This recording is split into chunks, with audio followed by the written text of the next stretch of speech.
So hello mga kabay, ngayon may ituturo ako sa inyo ngayong 2022 kung paano mag-lock ng profile. Ito ang bagong method nila kung paano mag-lock ng profile sa Facebook.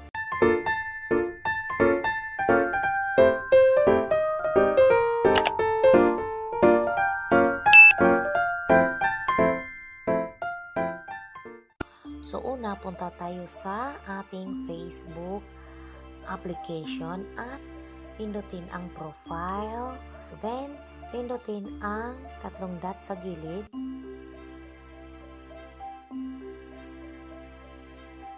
then view privacy shortcuts,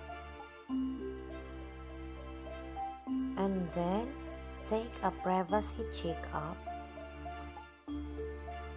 Then itong privacy checkup na to ay kailangan nating i-control. Then una, ito, pindutin natin itong una. So, continue.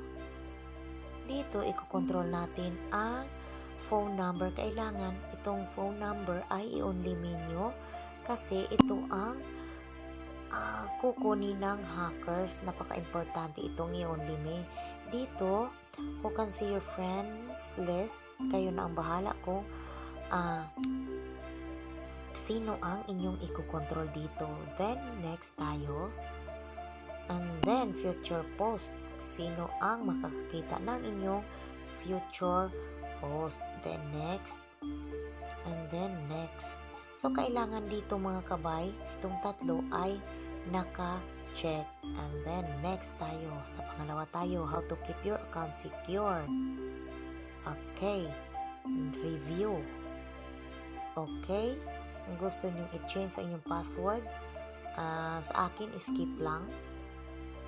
And then, napaka-importante ito. Kailangan itong naka-on kasi kapag may mag-login or may gustong mag-login ng inyong Facebook account, ay ang Facebook ay magsisend ng notification sa inyo para malaman nyo kung may ibang gustong mag-login sa inyong Facebook. Kailangan naka-on yan. Then, next tayo. Okay, next, skip tayo. And then, ito, kailangan itong tatlo na may check. Then, next tayo. Dito sa how people can find you on Facebook. Okay. Dito, kung gusto nyong lahat ay maka-friend request sa inyo, pipiliin nyo lang itong everyone. Or, nasa inyo na yon, friends o friends ba? So, ayun na ang bahala dyan. Then next, so dito, choose who can look you up by your phone number and email address. So, kailangan ito, napaka-importante itong phone number and email na i-only nyo kasi ito ang paborito ng mga hackers na makukuha nila ang phone number at email address nyo kasi yun ang i-hack nila. So, dapat naka-only me itong dalawa. Then, next. Okay, next lang tayo. So, again, kailangan may tatlong check yan. Okay, next tayo. Dito, continue. So, dito, kapag mayroon kayong dina-download na application at ginagamit nyo ang inyong Facebook account sa pag-login ng isang application, halimbawa sa mga games, dapat ay tanggalin nyo na. Dapat inyo nang i-remove. Or nagamit kayo ng website or nag-open kayo ng website na ang ginagamit nyo ay yung Facebook account nyo. So, kailangan nyo ditong i-remove nyo na yan kasi may posibilidad yan na mahahack kasi ginagamit nyo yan na hindi pa nakalock ang inyong Facebook profile. Then, or Facebook account nyo. Then, next tayo. And then, next. Okay, kailangan itong dalawa ay naka-blue check. Then, next tayo. Okay, ito na ang last. Okay, continue. And then, next lang tayo.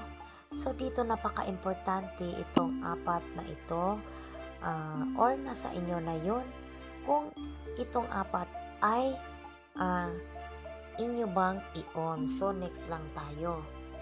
Okay, again, next at yun na. Kailangan itong tatlo din ay naka-blue check. So yun lang mga kabay.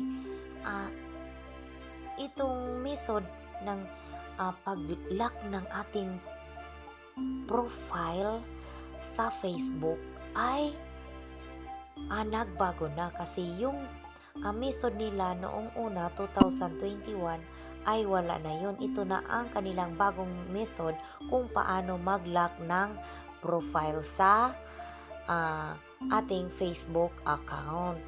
So, yun lang mga kabay. Kung nagustuhan nyo ang aking na-share sa inyo ngayon na kaalaman, please subscribe to my channel at pindutin ang notification bell para ma-notify ka kung meron akong mga bagong videos na i-upload.